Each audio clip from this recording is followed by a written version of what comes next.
Hola, esto es Conversaciones con Sebastián Galiani, episodio 98. Nuestro invitado de hoy es Julián Spindlerman. Con Julián hemos mantenido varias conversaciones anteriores luego del pogrom del 7 de octubre de 2023 cometido por Hamás sobre la población civil israelí, en las cuales nos hemos referido a ese conflicto en particular y más generalmente a los círculos de conflictividad de Israel a lo largo de su historia.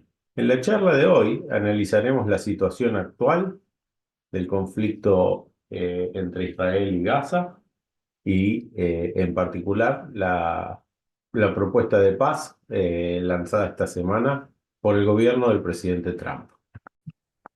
Hola Julián, ¿cómo estás? Un gusto estar con vos hoy. ¿Qué tal, Sebastián? Lo mismo digo, ¿cómo va? Bien, bien, bien. Acá expectante, dadas las novedades. Mira, ¿por qué no retomamos desde nuestra última charla, ¿sí? Que fue en octubre pasado, y para recordarle a la audiencia, fue un poquito antes de las elecciones en Estados Unidos, con lo cual analizamos los escenarios que se podrían dar hacia adelante. Y de hecho habíamos concluido lo siguiente, ¿sí?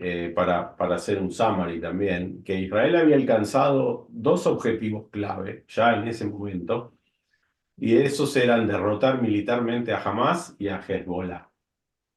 Y también decíamos que, bueno, el próximo paso era el de destruir como mínimo el programa nuclear iraní, pero que eso militarmente no era posible, y después se vio que era correcto, que no era posible sin el apoyo militar de Estados Unidos, y a la vez que eso era más probable si era electo el presidente Trump que si era electa Kamala Harris, ¿sí? Así es. Entonces, finalmente todo esto pasó tal cual más o menos lo concebimos en ese momento, ¿sí? De hecho, yo estaba en Israel cuando fue el ataque a Irán y después los ataques de Irán sobre la población civil israelí. Pero bueno, fue un episodio corto y lo que quedó siempre un poco en el aire fue cuánto logró Israel en ese operativo militar, ¿sí? ¿Cuánto logró retrotraer el programa nuclear iraní? Bueno, creo que es una buena pregunta y es una pregunta que la verdad se sigue debatiendo y evaluando, pero voy a tomarme la libertad de citar a un experto argentino, de hecho, que fue subsecretario de Energía Nuclear y hace poco lo tuve de invitado en un panel de los que organizo como profesor en la Universidad de Palermo. Me refiero a Julián Gadano, que habló un poco de este tema. Y en un momento de la conversación, él plantea, la realidad es que las centrifugadoras que enriquecen uranio son máquinas hiperdelicadas. La menor variación, él decía, realmente les puede ocasionar un daño significativo. Entonces, imagínense, le decía a los alumnos, las bombas que tiró Estados Unidos rompiendo piedra de roca de montaña. Solamente el cimbronazo, decía él, ya tiene que haberlas dañado severamente. Sumado, agrego yo, al profesionalismo también de los aviadores israelíes que estuvieron bombardeando otras instalaciones nucleares, que en general estamos hablando de una fuerza aérea que a kilómetros de distancia logra poner misiles en una ventana que específicamente ataca el auto que está transportando terroristas o guardias revolucionarios iraníes, lo que fuere. De manera que yo a priori diría que hubo un daño considerable. Lo que ocurre acá es que se mezclan dos narrativas, por así decir, ¿no? Políticamente. O sea, técnicamente nadie que no sea hoy Rafael Grossi está en condiciones de evaluar realmente el daño real si lo dejan visitar los iraníes. Pero yo creería que acá políticamente se cruzó con un debate ideológico muy poderoso. Por un lado, aquellos que quieren justificar la necesidad de esa guerra presentan mayormente como que el resultado de la ofensiva fue muy exitoso. Y aquellos que son escépticos de la intervención militar en general, y especialmente de Estados Unidos y de Israel, lo plantean con ciertas dudas, como que, bueno, al fin de cuentas habrá que ver cuánto realmente destruyó. Y a su vez se cruza con la idea del enriquecimiento de uranio, el material per se, el uranio en sí que tenía Irán a un porcentaje determinado de enriquecimiento, como que qué sucedió. Primero se especuló con que lo había removido de la zona y luego se empezó a mencionar que probablemente quedó enterrado bajo todos los escombros del bombardeo. De modo que mi impresión es la siguiente, tratando de limpiar un poco toda esta maraña de debate político y altamente ideologizado que hay. Yo creo que una campaña de bombardeo como la que hicieron Israel y Estados Unidos tiene que haber demorado significativamente el programa nuclear iraní. Si lo destruyó por completo, nadie lo puede asegurar, pero claramente el daño no puede haber sido menor. Hablamos de dos fuerzas aéreas importantes, hablamos de las dos mejores agencias de inteligencia del mundo detrás del operativo, hablamos de un programa planeado a lo largo de años, de manera y con una sin posibilidad además de que Irán ofrezca resistencia antiaérea, porque como habíamos visto ya en un episodio anterior, Israel había demostrado que las podía bloquear. De modo que mi análisis es que quedó muy seriamente atrasado. Determinar cuántos años, y yo lo mediría en años más que en meses, bueno, eso por ahora es difícil de hacer. Bien, gracias.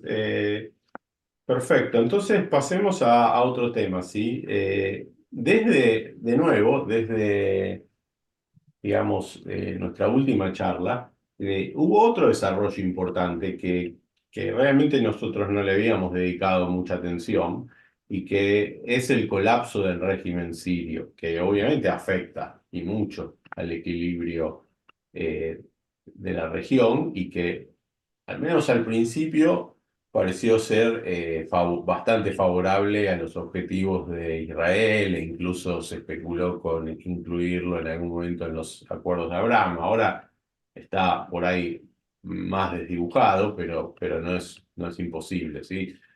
En cualquier caso, ¿vos cómo evaluás lo que ocurrió y lo que implica para la paz en la región? Mira, yo creo que fue una transformación, o sea que recientemente, justo el título de una clase que di en la Universidad Católica Argentina, en un proyecto de la Fundación Konrad Adenauer, la titulaba La transformación geopolítica del Medio Oriente post 7 de octubre. Y en buena medida, yo creo que el caso sirio es un disparador de ese ajedrez. Por supuesto, la pregunta anterior, que tiene que ver con el debilitamiento muy significativo de Irán como amenaza nuclear potencial, refleja claramente que Irán sigue siendo un jugador importante, pero quedó golpeado, quedó humillado, quedó temporariamente contenido de alguna manera, temporariamente. Tiene que rearmarse. Su gran aliado a nivel estatal era Siria. Siria era un país títere, al igual que el Líbano, ¿no? Que ahora podemos conversar, de Irán. El Líbano mucho más infiltrado porque tenía Hezbollah como partido político, además de como fuerza militar y terrorista en el terreno. Y en el caso de Siria tenía el aliado histórico del clan alawita de Bashar al-Assad. Ujú, Pero también estaba metida Rusia, y que es un competidor de Irán por el poder político, llamémoslo, por la influencia en Siria per se, y ni que hablar Turquía, que hace rato la había medio perdido. Entonces, en este sentido, el colapso del régimen de Assad priva a Irán de lo que hemos dado en llamar en nuestro primer encuentro, ese famoso círculo de fuego que Irán estaba construyendo en las fronteras de Israel, con Líbano, con Siria, en Gaza y en otras partes, tratando también en Cisjordania, pero infructuosamente. Y aquí creo yo que entonces la caída de ese régimen, con la fuga precipitada del líder, que esto simbólicamente para la imagen del pueblo sirio es muy fuerte. Hay que recordar, Sebastián, que Bashar al-Assad traicionó a su propia familia y lugartenientes y gabinete, se rajó él solo, para hablar así más coloquialmente, con la familia. De manera que ese abandono de Siria es muy concreto y Siria desde entonces, que estaba fuertemente influida por Rusia e Irán, ya deja de serlo. Ahora, desde acá es un desarrollo muy positivo y sobre todo porque está hermanado al debilitamiento, casi caída completa de Hezbollah como fuerza política y militar en el Líbano primero y con este impacto en Siria después. La pregunta también tiene que ver, me imagino, con lo que emerge después. ¿Qué ujú. sucede después de la caída de Assad? Porque hasta acá es un beneficio clarísimo para los sirios, para Israel, para Occidente en general. Pero ¿qué ocurre con el emergente? Bueno, el emergente es un ex yihadista de nada menos que de Estado Islámico, con un pedigrí en Al Qaeda y luego en otro grupo propio que él funda, que bueno, está dando señales de alguien moderado, se puso el traje, ¿no? Que es un símbolo que puede ser engañoso o puede ser sincero, y tuvo un acercamiento con Israel. Ahora, a mí me preocupa que un hombre que 10 minutos atrás estaba cortando cabezas, digamos, de algún modo ahora sea un interlocutor válido, con lo cual lo miraría con mucha prudencia. Es un yihadista y la ideología de la yihad es muy poderosa. No significa que no puedan ser pragmáticos los yihadistas. Y de hecho los famosos mujahidines que lucharon contra la Unión Soviética décadas atrás tenían el apoyo de Estados Unidos, podían hacer una alianza de ese tipo temporaria con el infiel para derrotar a otro infiel. Con lo cual está la posibilidad de esta moderación, pero yo creo que hay que seguir observándolo.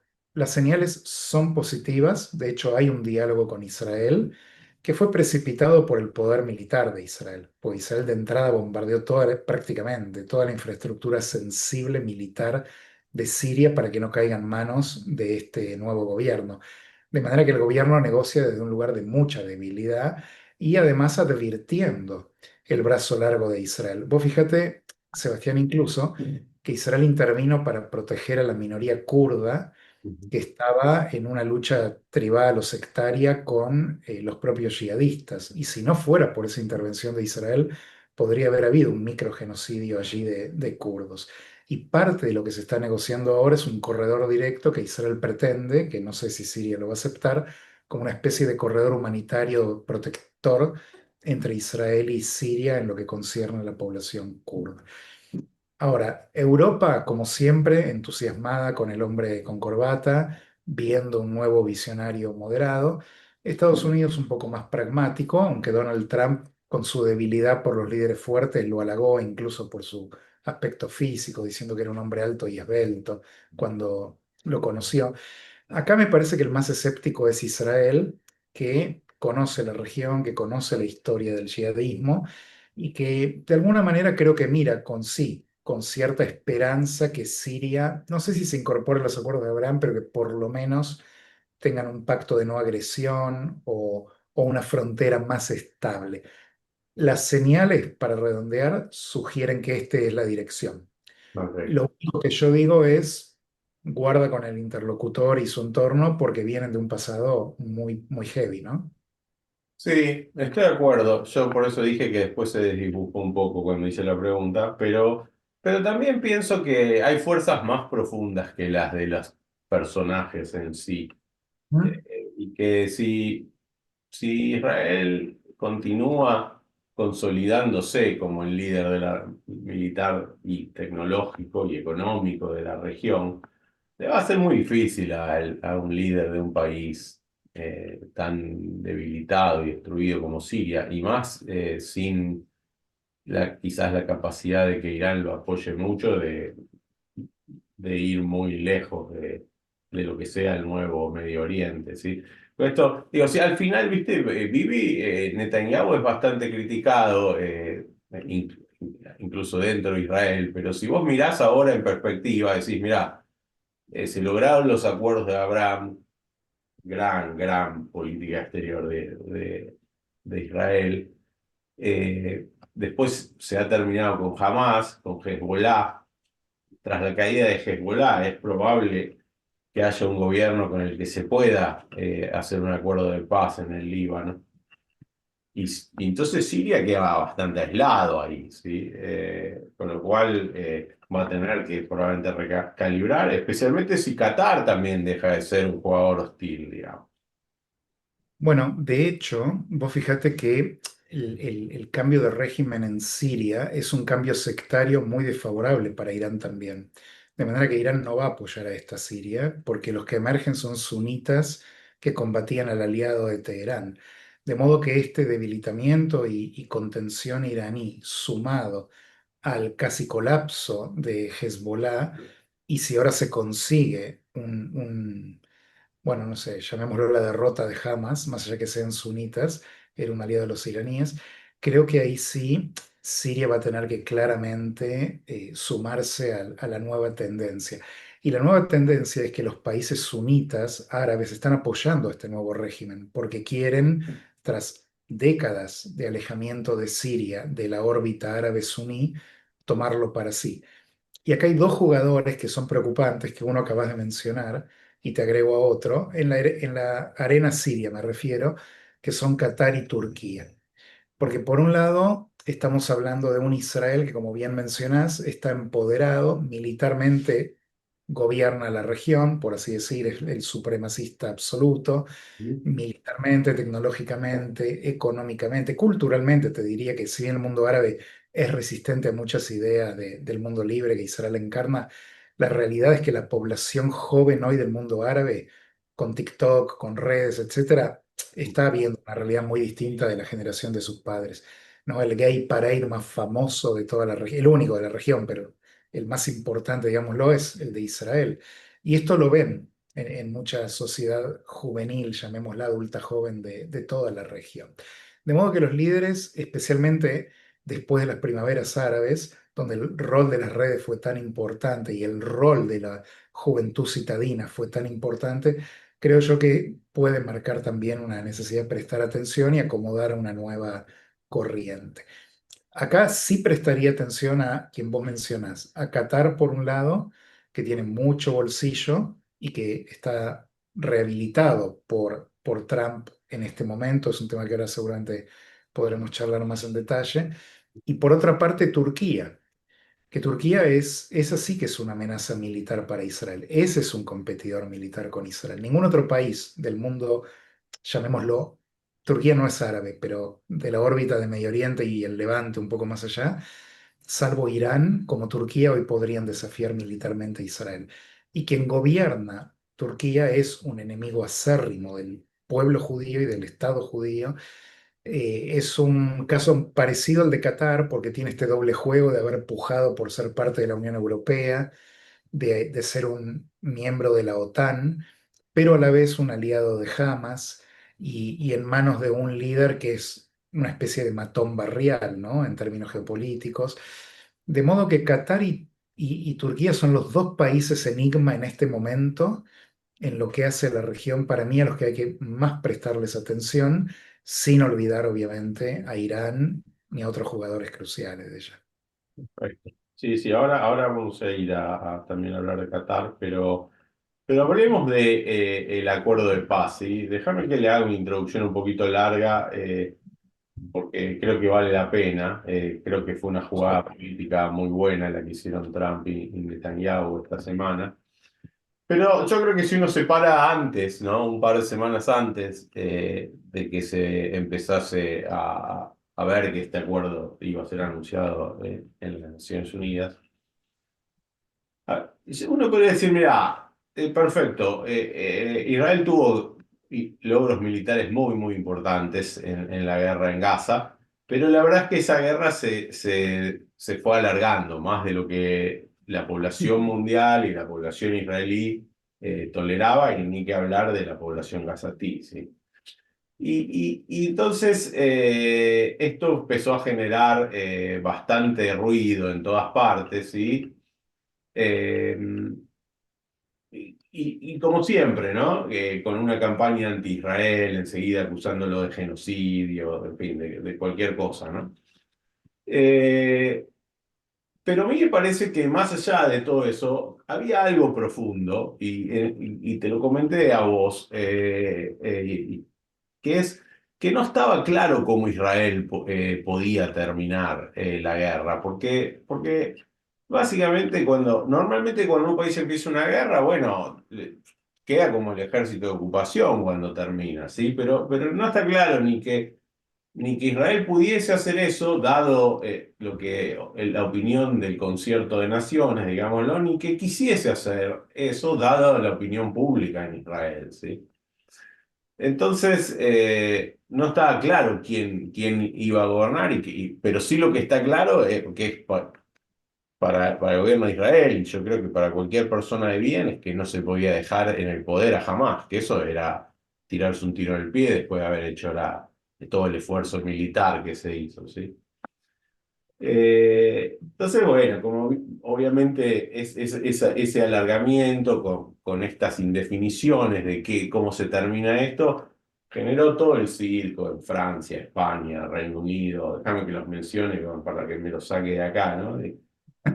Canadá, sí, como Canadá, Canadá, bueno, en fin, ese primer ministro que tienen, Australia.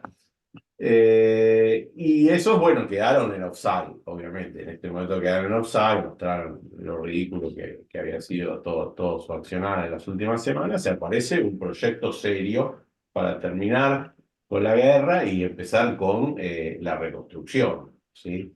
De Gaza. Entonces, ¿por qué no nos contás cómo es ese proyecto? ¿Cuál es tu assessment del mismo? En fin, un análisis. ¿Cómo no?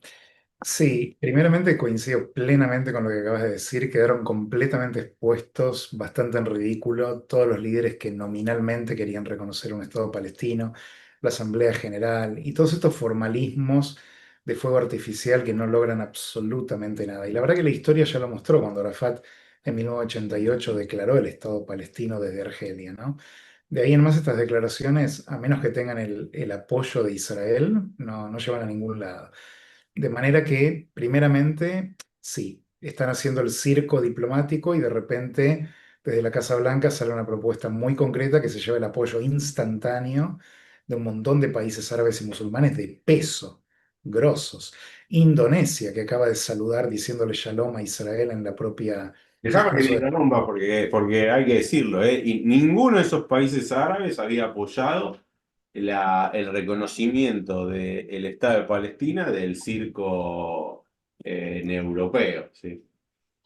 Ellos siempre fueron pragmáticos. Vos sabés que es de otra época la cita, pero Gamal Abdel Nasser, cuando era el líder de toda la región, dijo que se oponía a un Estado palestino y decía, ¿se imagina otro Estado palestino acá? O sea, tenía un desprecio absoluto por la causa palestina y la OLP fue fundada en el Cairo para neutralizar en parte al particularismo nacionalista palestino y luchar contra Israel, obviamente. Pero bueno, era otra época, pero lo traigo como un emblema de que, por supuesto, el mundo árabe siempre ha sido ambivalente, por lo menos, en relación a la causa palestina. Bueno, acá Trump tiene la ventaja de ser Trump, de no ser Joe Biden, de no ser Emmanuel Macron, de no ser, de no haber nacido en Ottawa, digamos, y en consecuencia impone esta presencia política con un programa diplomático que está bien concebido, que en un sentido, como vos bien observabas de alguna manera, lo ayuda a Netanyahu internamente a presentar ante su propia coalición y ante la sociedad israelí el camino y responde a un interés de ambos pueblos. Esto es un punto que no es menor. Tal como también mencionaste, el pueblo gazatí y el pueblo israelí están muy cansados de esta guerra. El pueblo de Israel está sumamente estresado y extenuado, desafiado por un montón de frentes.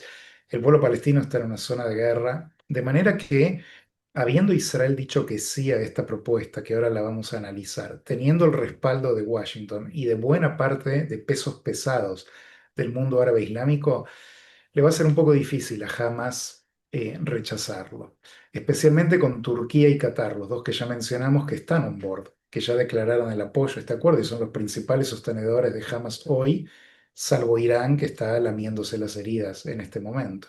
De manera que, en un principio te diría que tiene chances de ser implementado. Obvio que Hamas va a procrastinar, va a engañar, va a decir que nunca te va a decir acepto todo y libero a los rehenes porque este es un punto delicado. Yo no me imagino jamás liberando la totalidad de los rehenes. Ojalá que ocurra, pero es el máximo salvavidas político que tienen. Es lo único que tienen. Sin los rehenes ya hubieran sido destruidos. De modo que hay que ver cómo se maneja esto desde el lado de Hamas, ¿no? Pero Hace ahí está una pregunta, y puede ser que no sea un tema que vos domines, pero eh, y es una pregunta delicada, ¿no?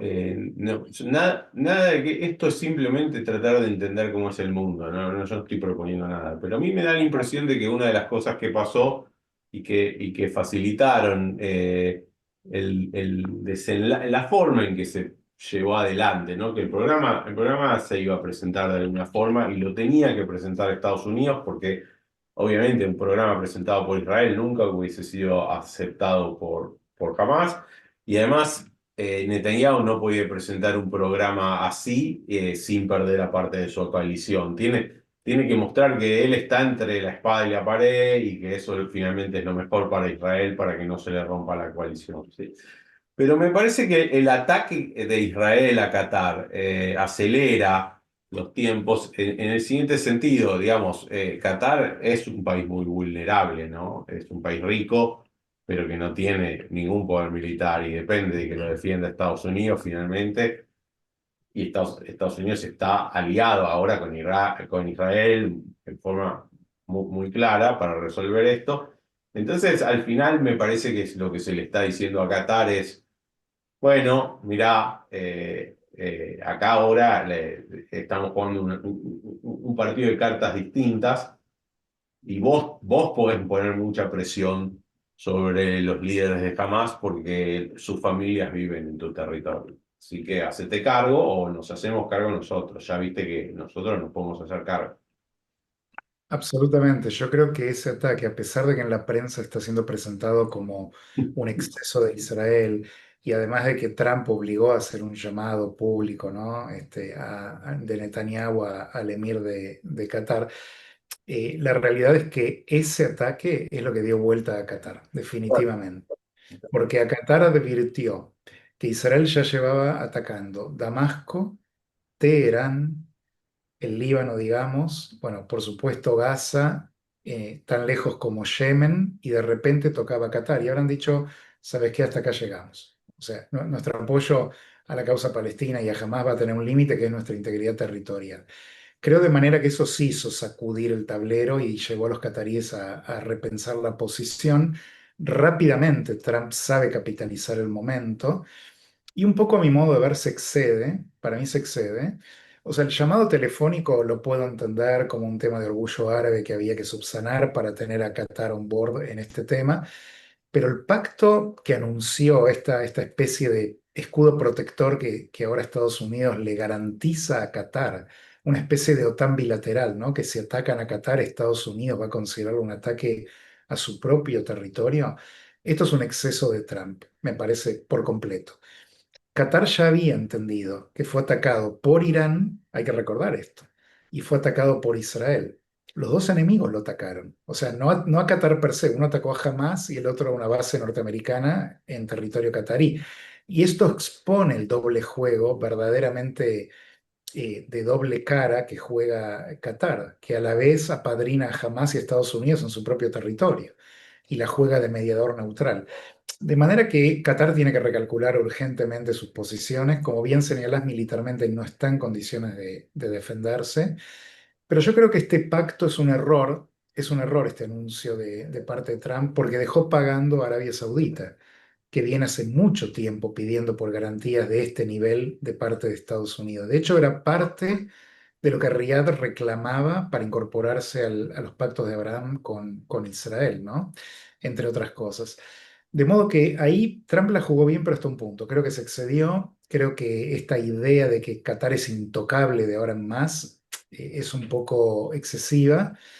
Pero bueno, quiero imaginarme que como buen negociador político que es, habrá extraído determinaciones serias de que Qatar deje de apoyar a Hamas y que lo presione para que acepte este plan de paz que ponga fin a la guerra, ¿no? Esperaría que esto sea a la otra ver, parte. yo creo que Trump, estoy de acuerdo con vos que se excedió, que dio de más. Eh, si hubiese confiado más en que Netanyahu ya había hecho su trabajo, digamos, le hubiese salido más barato. Pero que igual, si Qatar no consigue lo que se ha comprometido, no va a existir ese acuerdo, digamos. Claro. Y por otra parte, creo que sí, le sube el poder de negociación a Arabia Saudita para alcanzar un acuerdo de Abraham que va a ser el próximo objetivo de Estados Unidos, ¿sí? Porque finalmente Trump, su gran éxito en política exterior va a ser de la mano de Netanyahu en su primera presidencia y en esta la pacificación del Middle East. ¿Sí? Sí. Yo creo que claramente quieren eso, esa es la ambición y por eso en parte terminar con Gaza. A contrapelo de la imagen internacional de Trump, es un pacifista importante. Él viene todo el tiempo declarando que no quiere guerras y que quiere, de hecho, estabilizar el frente de Ucrania y Rusia, digamos, y también el de Israel con Gaza. La diferencia es que, por supuesto, Netanyahu tiene un aliado y en Moscú un enemigo, y eso le complica las cosas. Pero el hecho es que Trump es kantiano. Él quiere negocios y paz. exacto, absolutamente. Negocios y paz. Ahora, yo creo que volviendo un poco a lo que me habías preguntado antes, que nos quedó corrido en el diálogo respecto de la propuesta que se hizo, es una propuesta de 20 puntos, es una propuesta que luce realista y luce implementable, y el hecho de que instantáneamente, que por supuesto fue negociado con anterioridad, ¿no? Pero el hecho de que instantáneamente estos pesos pesados del mundo árabe islámico lo apoyen y que Israel lo apoye, y por supuesto Europa va a tener que seguramente apoyar claramente esto. Tony Blair, si bien hoy no es una figura oficial, está representado ahí adentro.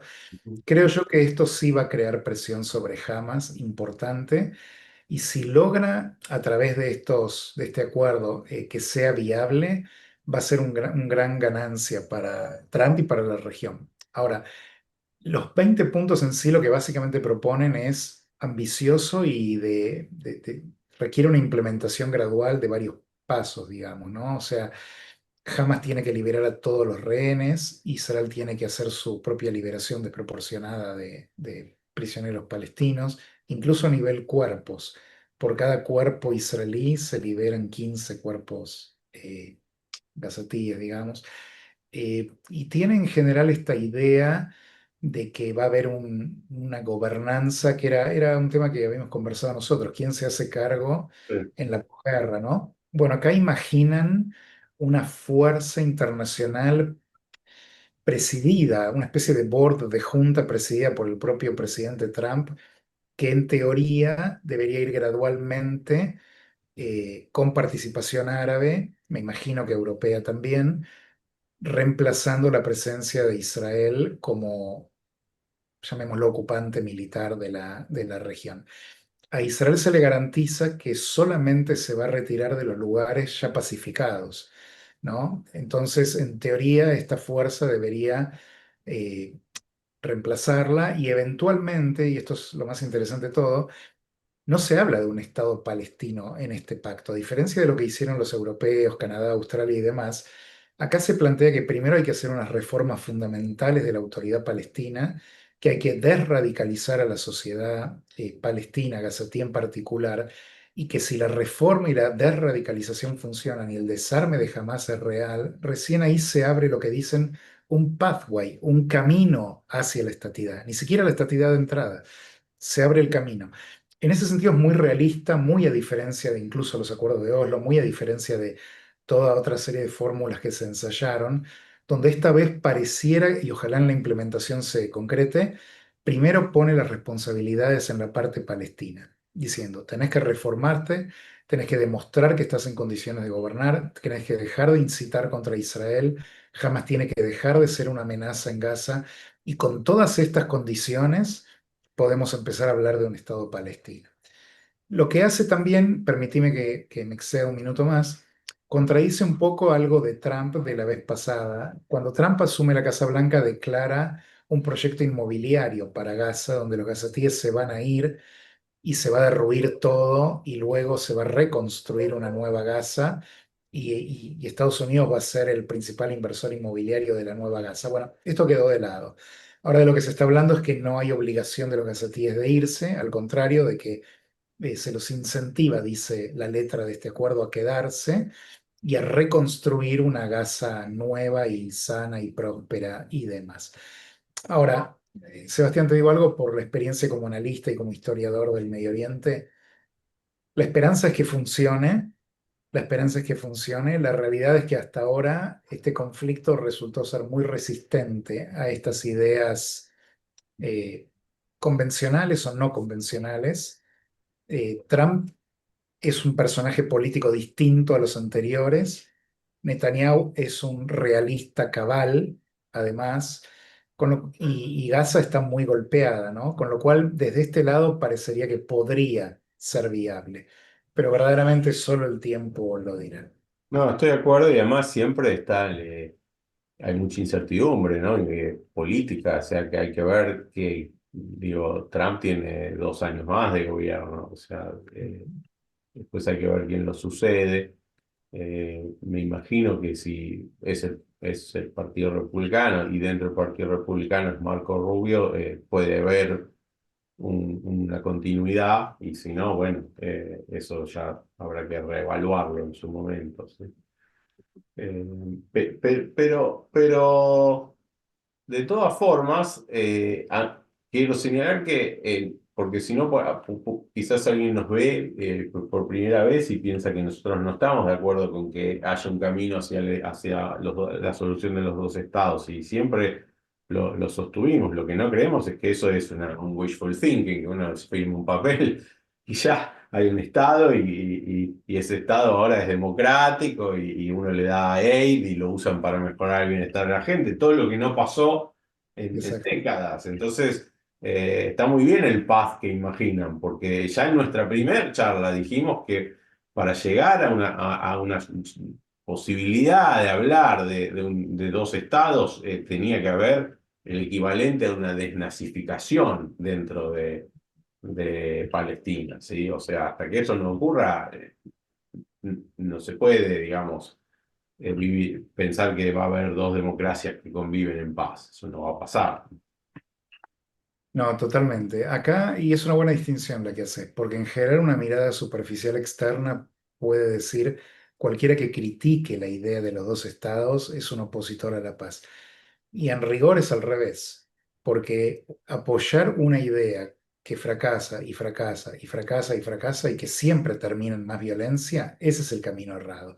Lo que hay que hacer es pensar una solución pacífica, duradera, realista a un conflicto que ha demostrado ser muy resistente a estas iniciativas diplomáticas desde prácticamente el primer día. Esta resistencia no es atribuible a Israel especialmente, más bien tiene que ver con una reclamación maximalista del liderazgo palestino históricamente, desde Amin al-Husseini hasta el actual Mahmoud Abbas, y por eso se insiste tanto en el tema de la reforma. Primero, ¿qué significa reformar a la autoridad palestina? Significa, por ejemplo, por algo que ya se empezó a trabajar, que es que dejen de pagarle a los familiares que sobreviven a un terrorista que mató israelíes o judíos. Porque había una política que duró décadas donde el propio gobierno palestino moderado, no jamás, sino la autoridad palestina, le pagaba beneficios económicos a quien atacara a israelíes a través de actos de terror. Esto se empezó a trabajar para que sea reformado con mucha presión de Israel. Otro gran tema es la educación palestina. Los textos escolares, la prensa, los programas de televisión, los juegos infantiles, incluso los programas infantiles tipo Plaza Sésamo, todo eso está profundamente impregnado de un antisionismo y un antijudaísmo viscerales. Entonces, estamos hablando de una transformación cultural, como bien decís vos, de la similar a la desnazificación de Alemania y de los japoneses en su momento. Bueno, esto habrá que por lo menos empezar a intentarlo. Ahora, yo creo que si vos le preguntás a un israelí, cualquiera, te diría, si cree que esto es viable, este punto en particular, probablemente haga lo que es así, elevar los ojos, ¿no? Porque la realidad es que es un desafío muy importante, pero hay que hacerlo y está muy bien que la propuesta lo plantee. Y por otro lado, más cercano en el tiempo, es asequible la idea de una autoridad palestina más reformada. En algún momento Mahmoud Abbas, que no hizo más elecciones desde que ganó hace 15 años por lo menos, o 20, bueno, en algún momento ya no va a estar.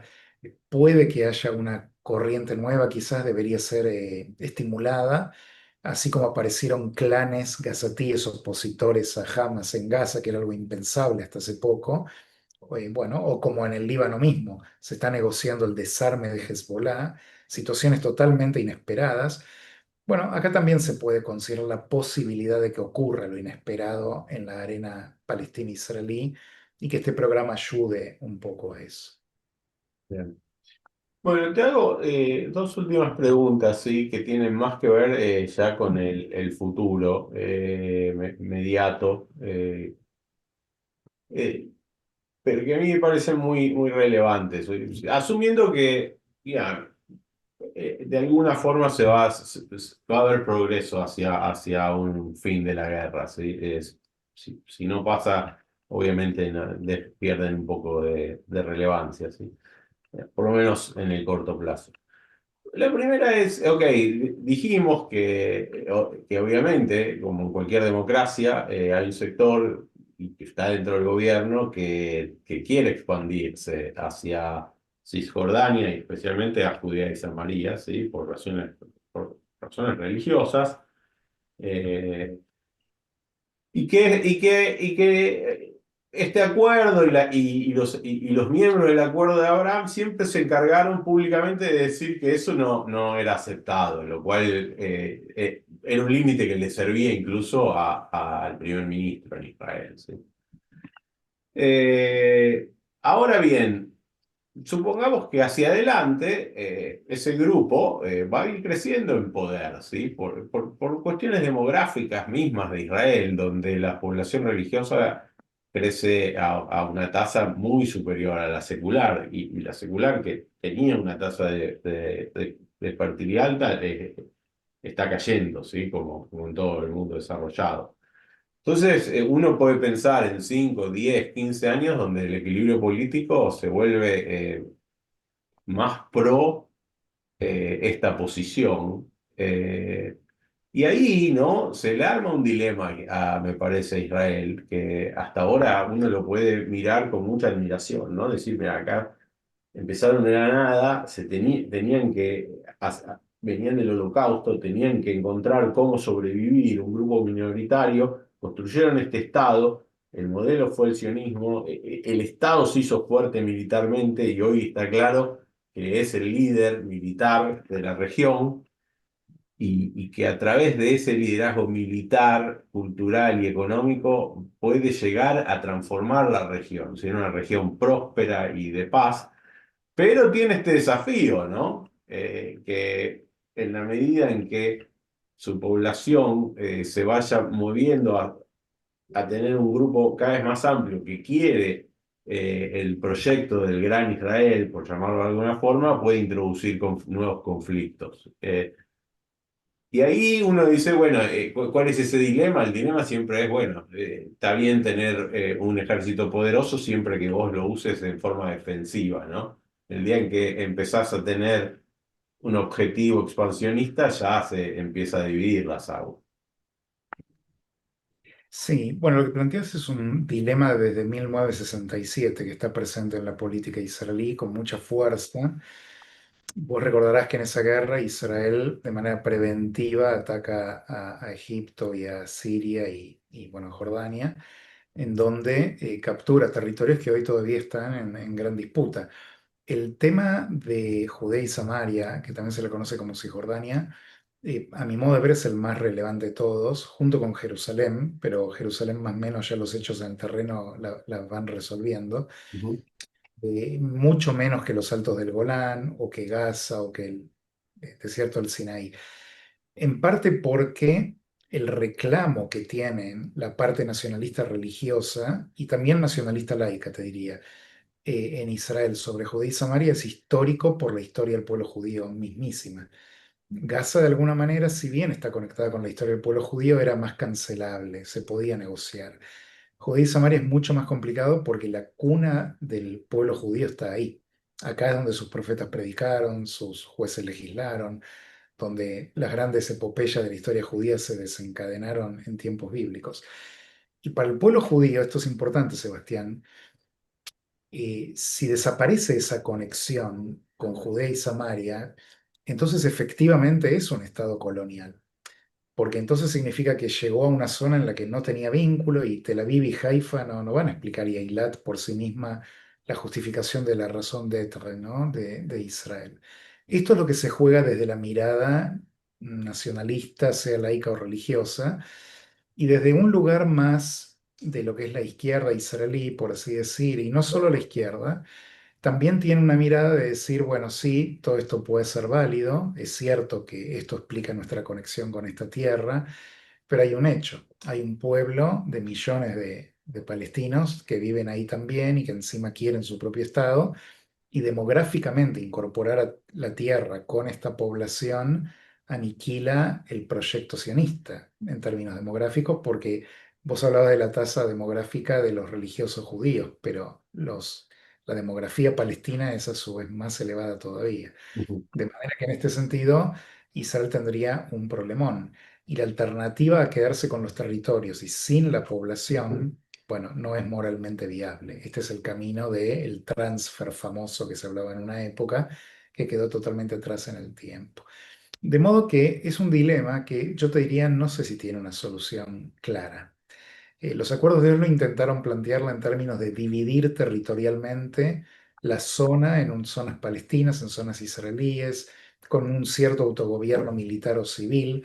Bueno, más allá que el proyecto no funcionó, de alguna manera yo sospecho que ese mapa, de algún modo adaptado a la realidad, es lo que en algún momento podría terminar ocurriendo.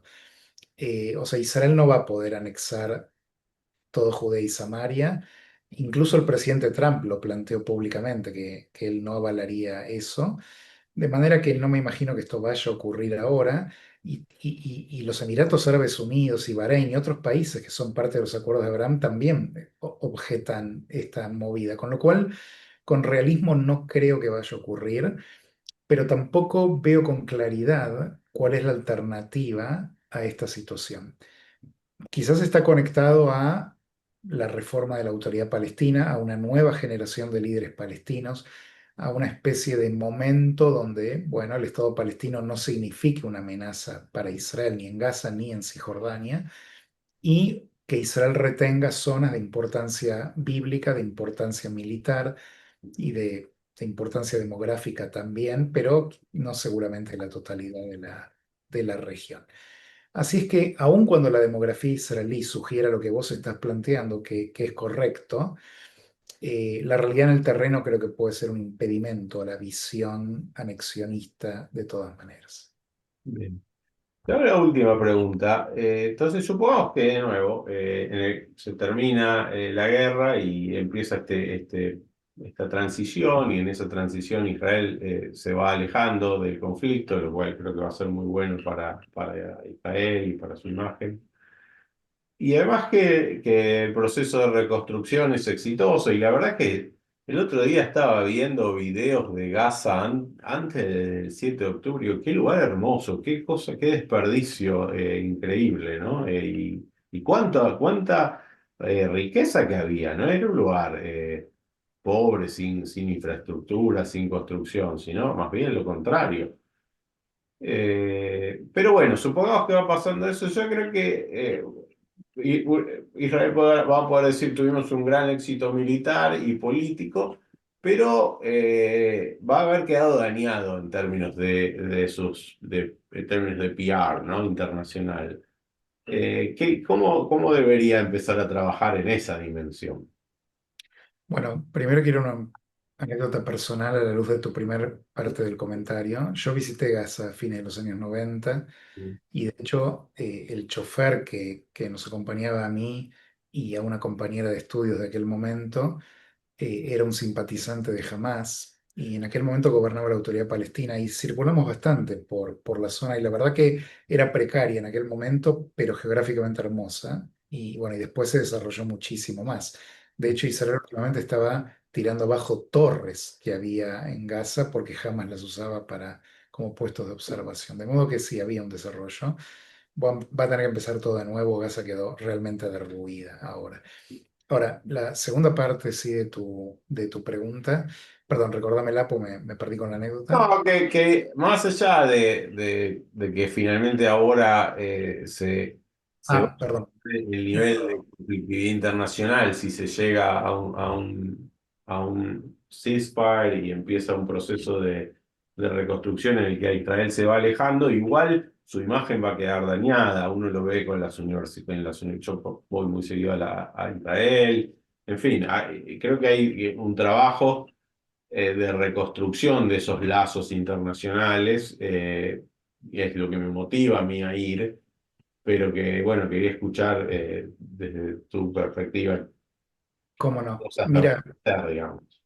primeramente creo que si llega a ponerse una nueva dinámica de acuerdos de paz, de normalización, de un pacto de Abraham renovado y expandido, y una guerra contenida, terminada, bueno, esto va a cambiar por completo, pues Israel va a dejar de estar en el centro de la tormenta. Y si bien siempre va a haber campañas de difamación, va a cambiar por completo, pues pasa a ser la imagen de un Israel hacedor de la paz, que es como estaba pre-7 de octubre, Claro. en un proceso de normalización y de paz, de auge tecnológico y que, bueno, jamás e Irán van a romper y van a reinstalar el tema palestino en el centro de la agenda, ¿no? Este tema va a quedar nuevamente por un tiempo, pero quizás si es acompañado por acuerdos de paz, de normalización, una reconstrucción de Gaza, una situación que no es bélica, puede cambiar la imagen de Israel en los hechos. Ahora, en lo que es a la imagen internacional de Israel hay que distinguir dos cuestiones, creo yo. Uno, lo que es la campaña propagandística de Hamas y sus colaboradores. Esta campaña va a continuar, es el movimiento BDS, el Boycott, Divestment and Sanctions, ¿no? Que continuamente, incesantemente están tratando de castigar a Israel. Va a continuar la movida de tratar de insistir que Israel es Pero genocida. ahí se incluye a la BBC y el New York Times, ¿o eso va por otro lado? No, va por otro lado, permíteme distinguir. Ok. Por un lado tenemos la campaña de propagandistas y por otro lado están los tontos útiles. Son dos cosas diferentes. La campaña propagandística de Hamas, que ahora quedó demostrado que incluso las flotillas están siendo armadas por agentes de Hamas, ¿no? Estas flotillas que van a visitar Gaza para entregar ayuda humanitaria, que en realidad son tan fraudulentas que el propio Vaticano y el gobierno de Italia les dijeron, danos a nosotros la ayuda y la hacemos llegar. Y dijeron, no, la vamos a llevar nosotros. Pues se trata de eso, se trata de exponer, entre comillas, la violencia israelí, la represión israelí, el cerco sobre Gaza, ¿no? Y esto combina la propaganda de Hamas con la tonta útil número uno del mundo hoy, que es Greta Thunberg, la activista climática que hiperdespistada, ¿no? No sobrevive 5 minutos. Porque hay una cosa que a mí me duele mucho que es, yo entiendo, vos, yo soy muy respetuoso de la opinión de otra gente cuando esa gente se expresa respetuosamente. Yo vos creo, puede haber alguien que piense que la política de Israel es expansionista, que no creyese que lo que quieran, ¿no?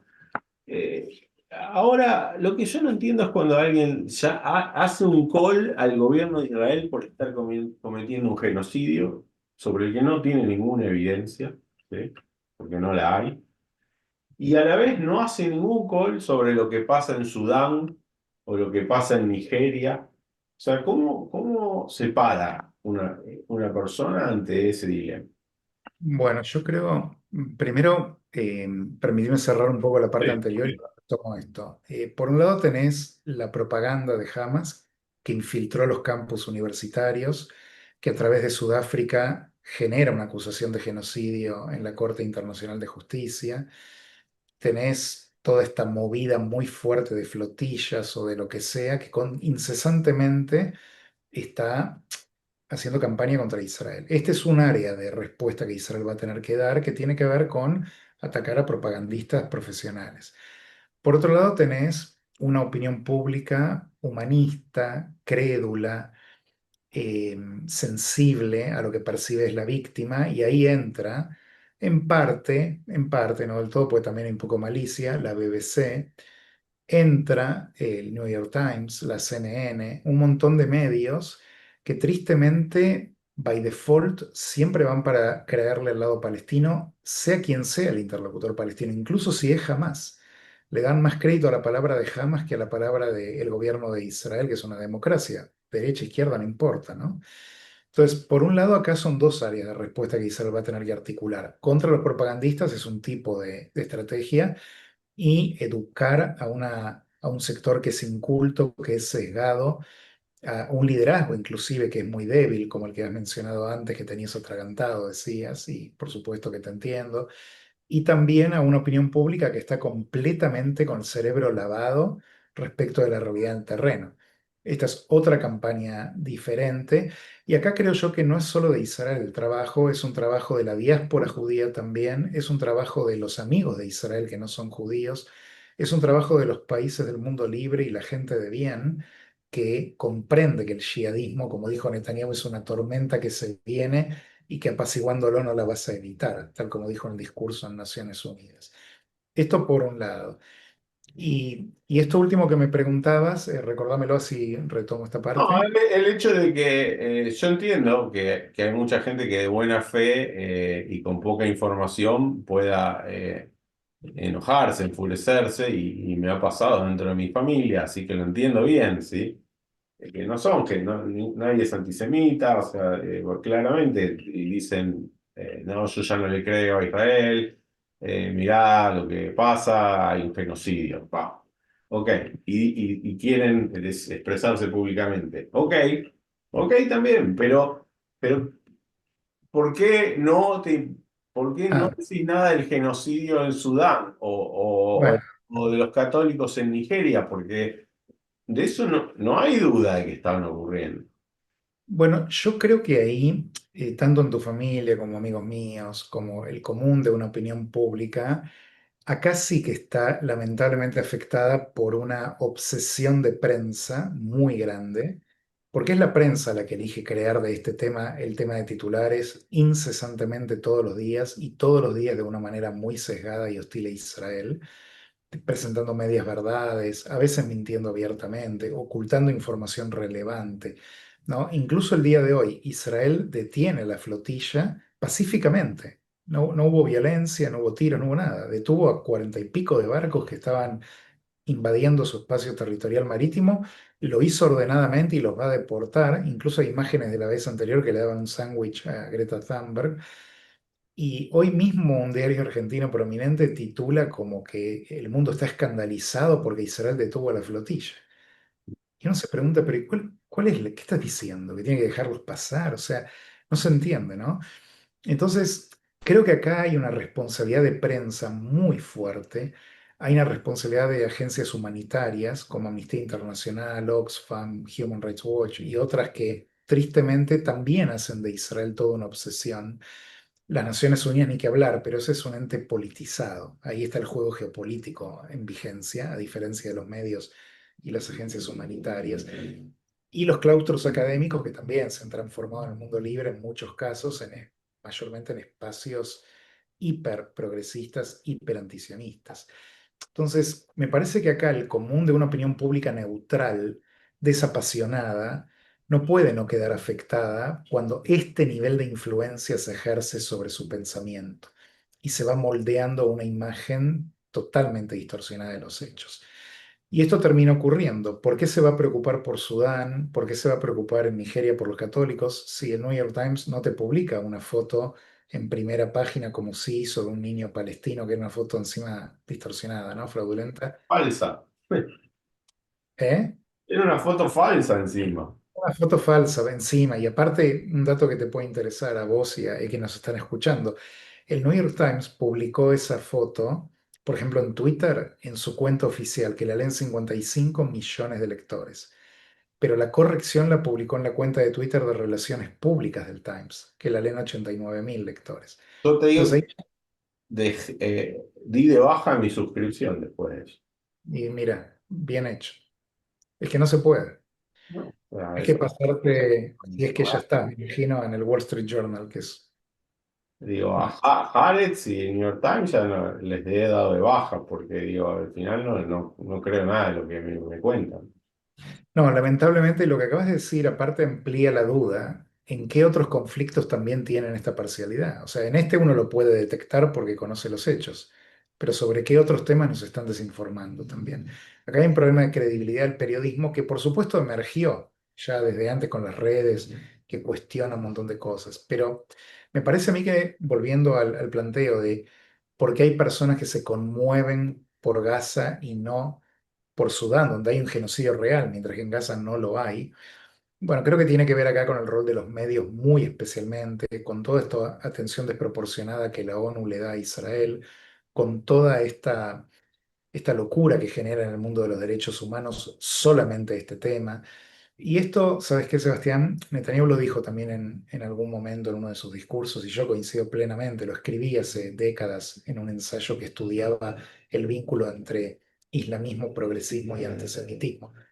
La realidad es que el antisemitismo es histórico, es milenario y estas patologías son incurables. No tiene lógica que buena parte del mundo libre castigue a una democracia que es el principal luchador contra las fuerzas yihadistas que quieren destruir el mundo libre. No tiene sentido que Greta Thunberg y el New York Times y la BBC y Amnistía Internacional y Mark Ruffalo y Emma Stone estén todos con los yihadistas. No tiene sentido. Y esto ya trasciende un análisis racional, créeme que va más por el lado de lo espiritual y de una perspectiva histórica realmente de siglos que te permite ver que a lo largo del tiempo el pueblo judío, hoy encarnado en el Estado judío como símbolo, siempre fue difamado. De hecho, la post-Shoah, el post-Holocausto, es la burbuja, es el paréntesis, es la anomalía, solamente porque Hitler hizo lo que hizo. Pero la norma de la existencia judía típicamente fue la otra, la de estar expuesto a la difamación. Y creo que hoy asistimos un poco también a otro ejemplo de estos. Bueno, Julián, te agradezco mucho, no solo esta charla, sino todas las charlas que hemos tenido desde el atentado, desde el pogrom de Hamas el 7 de octubre, que nos ha ayudado a entender mucho, ¿sí? Por qué pasó lo que pasó y cómo evolucionó. Así que gracias. No, al contrario, yo te agradezco a vos por la oportunidad y por un diálogo sumamente estimulante. Me parece que es muy importante poder, sobre todo con la cantidad de seguidores que tenés, poder mantener estas conversaciones y pensar. En última instancia se trata de eso, ¿no? De pensar premisas. Bueno, quedamos en contacto. Claro que sí. Bye bye.